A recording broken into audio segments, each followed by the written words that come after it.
প্রিয় viewers, STV Sylhet থেকে আমি সবুজ আহমদ সবসময় একটু ডিফারেন্ট মানে আনকমন কিছু দেওয়ার চেষ্টা করি আপনাদেরকে আমি গত মাসে একটি পিক দিয়েছিলাম মেইন রোডের সাথে একজন ব্যবসায়ী ভাই কীভাবে এই শুধুমাত্র পাকার উপর তিনি এই যে একটা লাউ গাছ রোপণ করেছিলেন তারই চিত্র দিয়েছিলাম।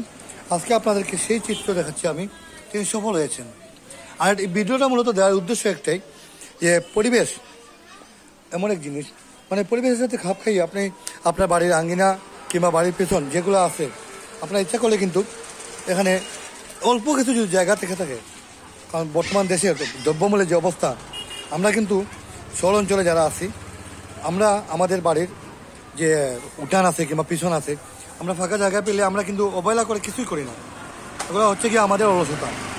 কিন্তু ব্যবসায়ী ভাই এটা দেখিয়ে দিয়েছেন যে তিনি এই দেখেন এখান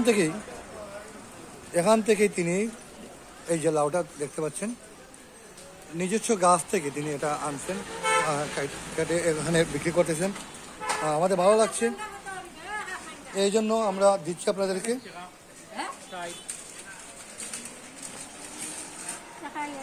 দেখতে পাচ্ছেন এখানে এই যে দেখতে পাচ্ছেন ওনারই কাছে কাপরেঙ্গা আপনাদেরকে দেখাচ্ছি, যেগুলো কাপরেঙ্গা সিলেট লোকাল, কোনো হাইব্রিড কিংবা ফরমালিন কিচ্ছু নেই। ভালো লাগছে বিধা আপনাদেরকে আমি দেখাচ্ছি এগুলো গাছের এই যে সাজিয়ে রাখছেন এখানে। তিনি বলছিলাম কিছু বলার জন্য, তো তিনি ক্যামেরার সামনে আসতে ইচ্ছুক নয়, এই জন্য আপনাদেরকে দেখাচ্ছি আমি।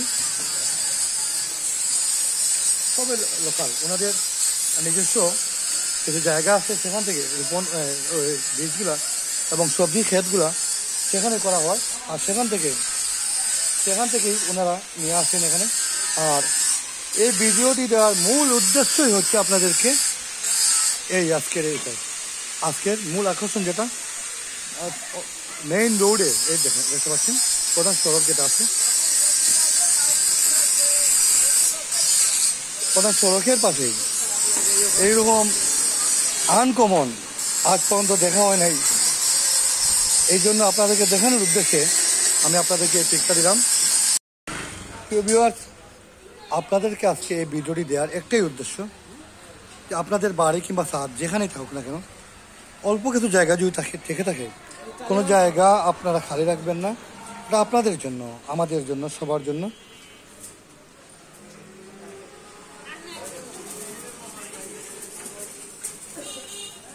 সবাই ভালো থাকবেন, শুভকামনায়। এসটিভি সিলেট থেকে আমি সবুজ আহমদ বিদায় নিচ্ছি আপনাদের কাছ থেকে। আগামীতে আরও যেন নতুন কিছু আপনাদের কাছে তুলে দিতে পারি সেই প্রত্যাশায় সবাই ভালো থাকুন, নিরাপদে থাকুন। আল্লাহ হাফেজ, আসসালামু আলাইকুম।